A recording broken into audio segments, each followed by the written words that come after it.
regards to the pardon, the avalanche of pardons, as it would seem. The question why he would especially pardon Dinesh D'Souza. Appreciate everyone's responses there as well.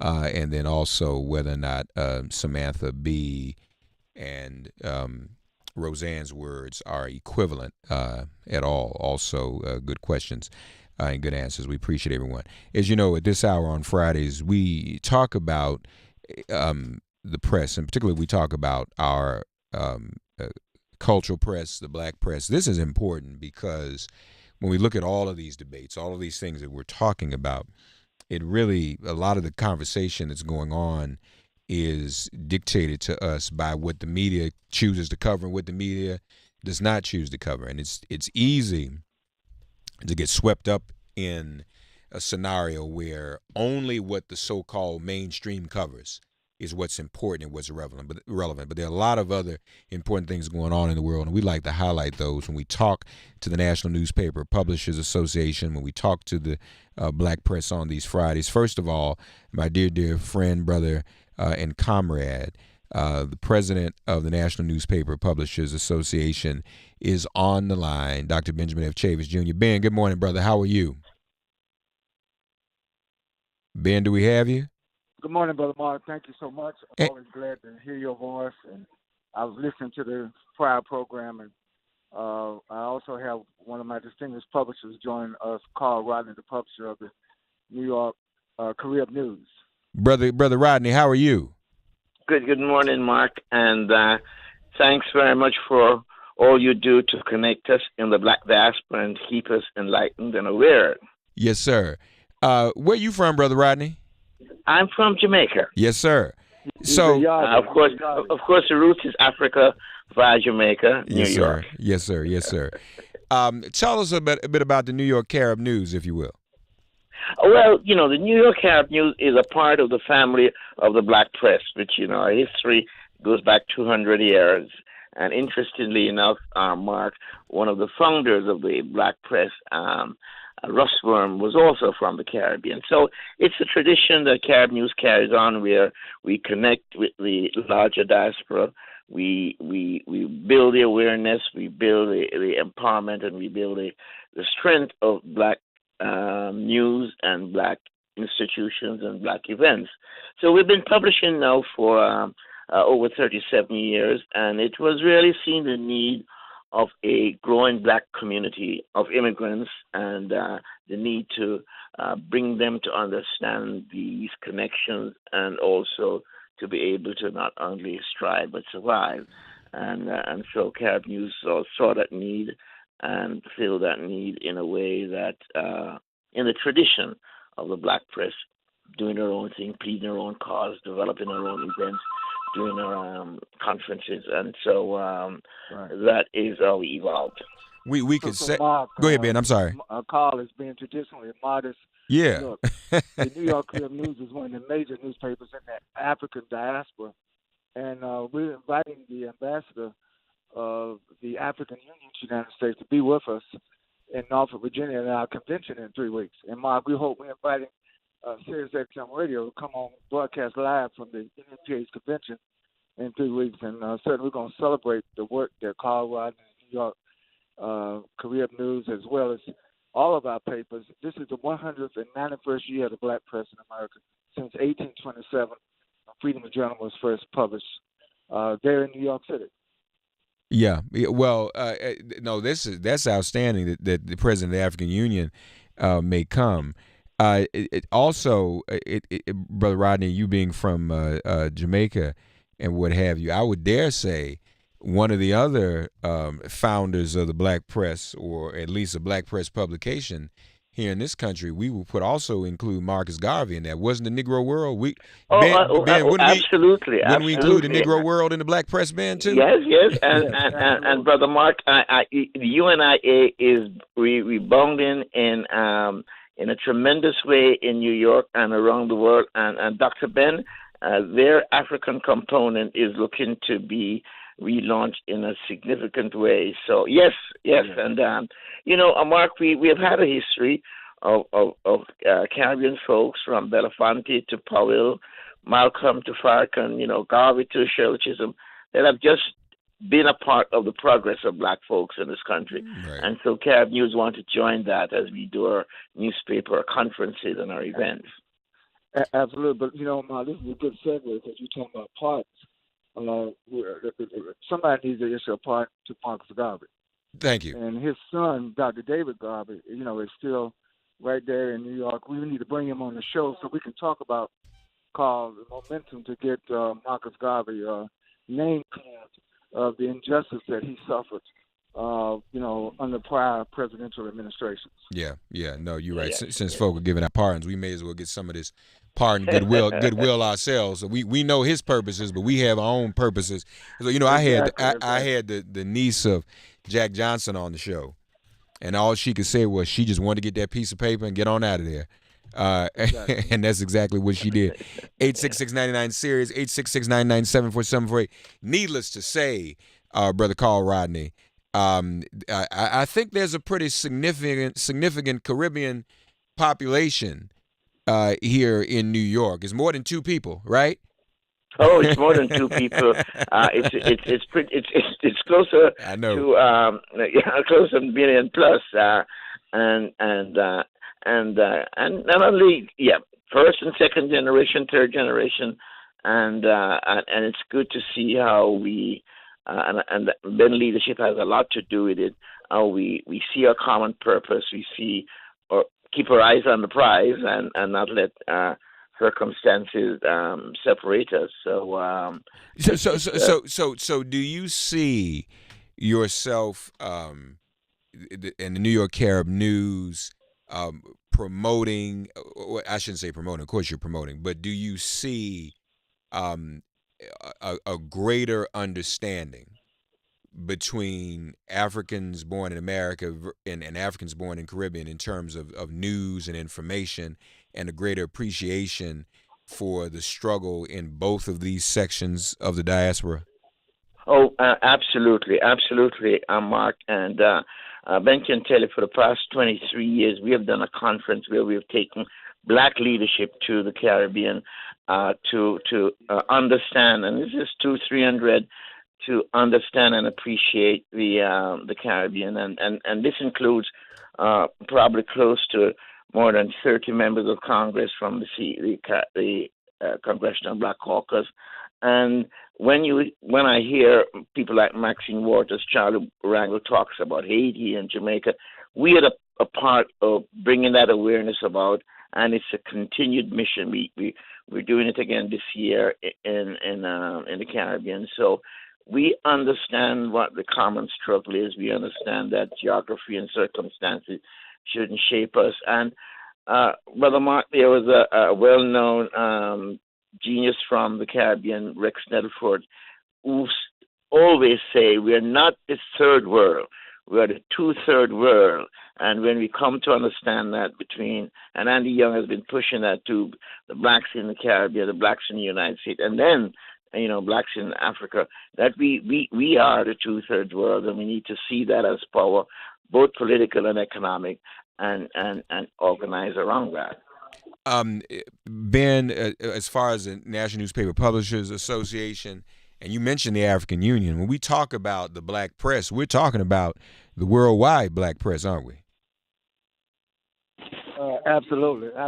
We have one paper in Nigeria that reaches over 50 million people a day. Wow. So we're hooking up, and under Karl Rodney's leadership, under Dorothy Lavelle's leadership, under Amelia Astor Ward's leadership, and Karl, we've had both Amelia and Dorothy on this show. I'm making my rounds because I want to show as well as our unity. I think African people, this is still the decade of people of African descent that the United Nations has declared. In black press, we're going to take some leadership in not only, promoting unity, but establishing operational unity among our press, our businesses, our cultural icons. I think the future is bright for African people to the extent to which we work together and mutually support the development, particularly of our young people. We need to raise up a new generation of freedom fighters. Yeah, yeah, absolutely. Mhm. Brother Carl Rodney with the New York Carib News, folks with us, and let me be sure to share the website with you, nycaribnews.com. Brother Rodney, what are some of the top stories you're covering this week in the New York Carib News? Uh, we are looking at a big issue for the Caribbean community is the Windrush generation in the UK, and in light of all we have seen, this it's a little it's a generation of Caribbean folks that went to the UK, and now they're almost stateless, and so it's a big issue. Prime Minister May has apologized, but we're waiting to see how that translates itself into doing justice to these people. And so it's a big issue that is being looked at in the Caribbean community right now. And then of course we a lot of the issues here, we piggyback on it in terms of what do we do about Haiti and its development, and we need to be pushing that as a movement in the region, in New York, to develop a little Haiti area to showcase Haiti and its development and its impact too, which is another very interesting story, Brother Mark. And so we're looking at that, and we of course there's an interesting story that is being looked at with respect to the ISIS connection in the Caribbean, and particularly among the Indo-Caribbean of Trinidad and Guyana, and that has some international implications that we're looking at. There is a solidarity between Cuba and, of course, Venezuela. But one sort of groundbreaking story that I really should share with you is that Barbados, for the first time in its history, and Barbados parliamentary history goes back some 160 years, a woman was elected as the prime minister, and her name is Mia Mottley, and she not only was elected as the prime minister, but again, as the first time in the history of the country and the region, she was elected by 30 seats to 0. So she literally has no opposition. Wow. And she's a younger person in her late 40s. So we see a new generation being emerged, and she's terribly bright. All right. And so we, that's an interesting story that we. Well, I also noticed not only the Prime Minister of Barbados being a woman, but I also noticed another headline on the site I'm looking at now. Trinidad and Tobago has elected its first woman president, right, as well. Yes, absolutely. Yeah, right. Yes, and although it's ceremonial, it is an important milestone anyway. I'm making news all over the world. We're going to have a black woman as the governor of Georgia. Yeah. Black woman over Barbados, and now Trinidad. I mean, I think this is time. I hope all the sisters are listening. Mark, we have a campaign where we're registering 5 million more African Americans to vote this year. This is the payback year, 2018. It is. It certainly is, and we need to get that vote out. I want to go back to, because I'm a little curious. This story about the Windrush immigrants is kind of interesting. These are people from the Caribbean who had relocated to Britain as early as 1948, Brother Rodney, and still, and some of them have been deported. Some of them were never given real formal status in Britain. That's correct, and they were there to critical time during the war, and right after the war, where Britain needed them. And they pitched in. They were doing all the real work, and they were encouraged to come. And now to see, after spending decades there, they're in almost stateless without status. So we think we're making progress on that. Just about every prime minister in the region has signed on to pressing Britain in making adjustments to it, and but that goes to show the injustices that we face, and even in today's world, the issue of just basic reparations for services done and delivered. Yeah. So it's a huge thing, and Sir Hilary Beckles, who is the Vice Chancellor of the University of the West Indies and a well-known international scholar, is taking that on too. So I've met Dr. Beckles, and in my capacity working with Dr. Ron Daniels at the Institute of Black World, there's a big push in the Caribbean to deal with the issue of reparations. Karl, Rodney of the New York Carib News, folks, also Dr. Benjamin F. Chavis Jr. of the National Newspaper Publishers Association, blackpressusa.com. I confess, Brother Rodney, and I want to ask you how the people of Jamaica reacted to the royal wedding, or as many are calling it now, the Black royal wedding. I confess, and brother, I'm locked, I'm dreaded, even though I'm not from Jamaica. But to see your nation was the first one I thought about. To see a black queen, a black mother, with her locks sitting directly across from the Queen of England with dreadlocks.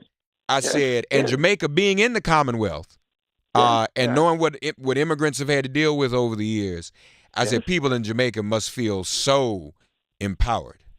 Oh, absolutely, absolutely, and it was riveting. And as it's the major story, and we've been a part of this thing called the Commonwealth, and what it means in terms of not knowing how it operates and what it means and the significance at time.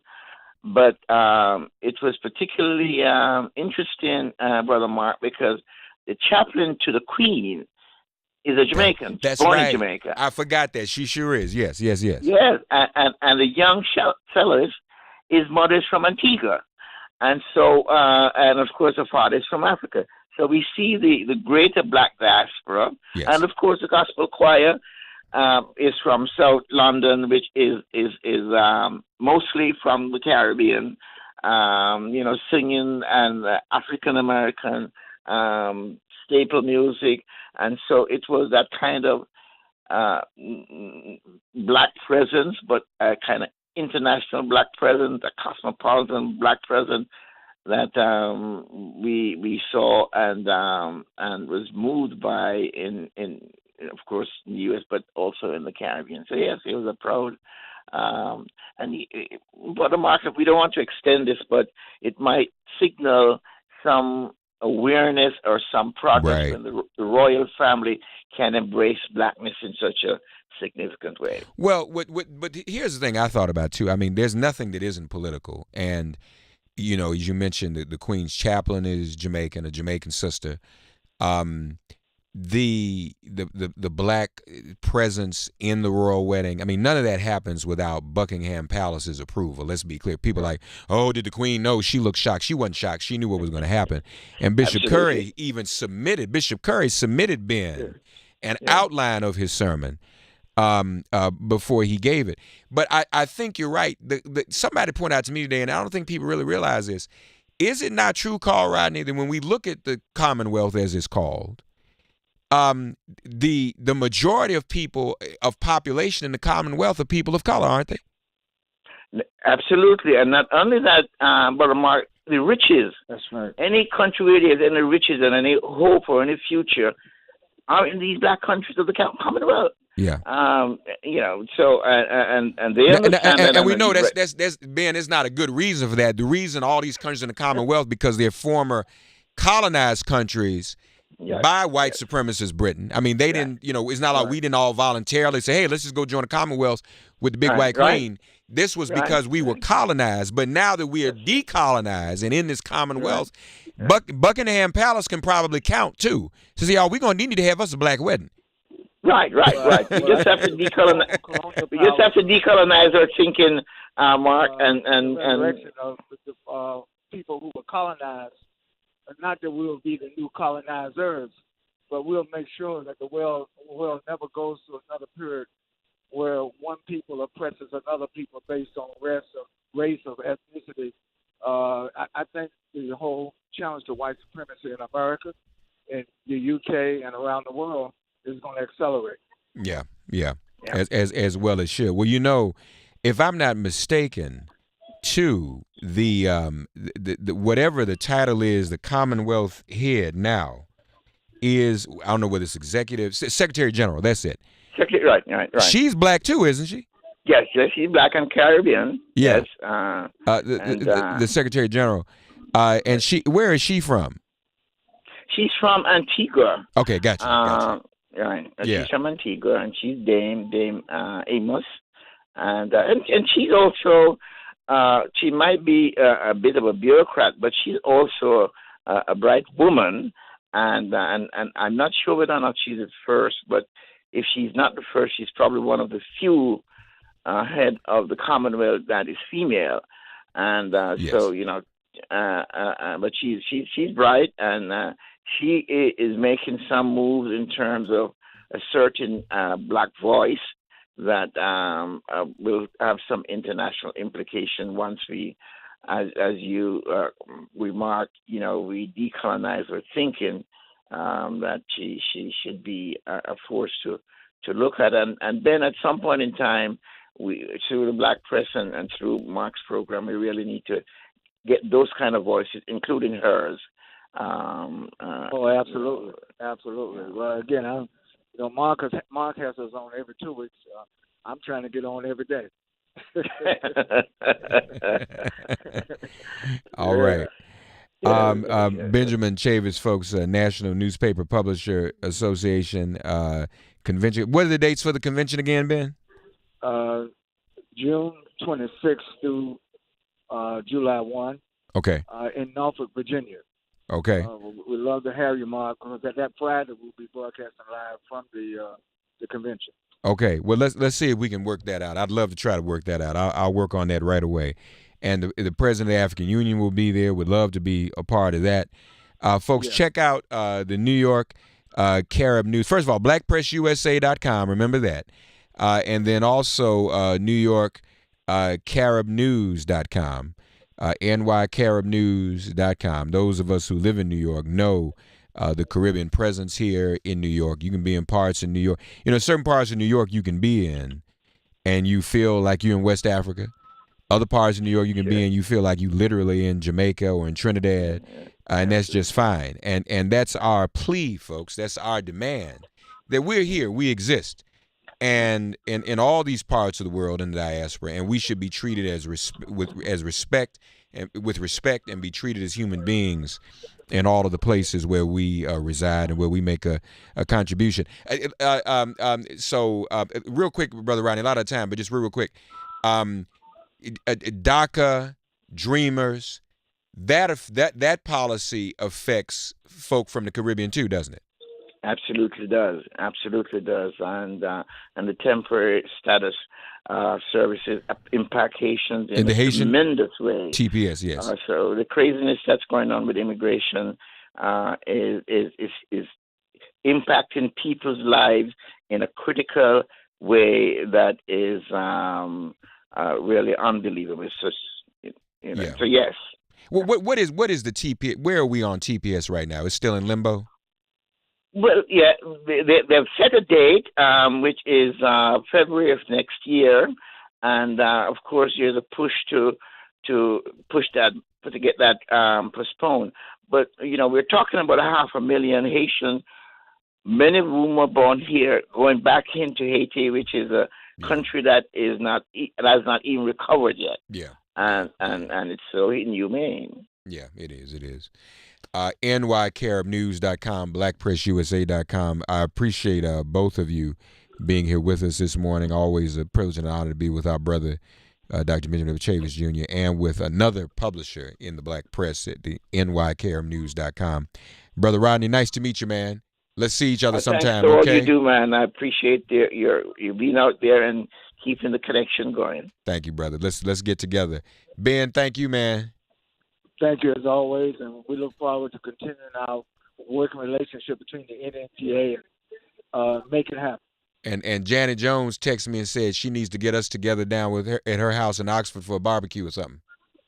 Oh, absolutely. We can broadcast live from Janet Jones barbecue. That would be nice. That'd be great. That'd be great. We can invite the whole African diaspora. That's right. Love you both, brothers, okay?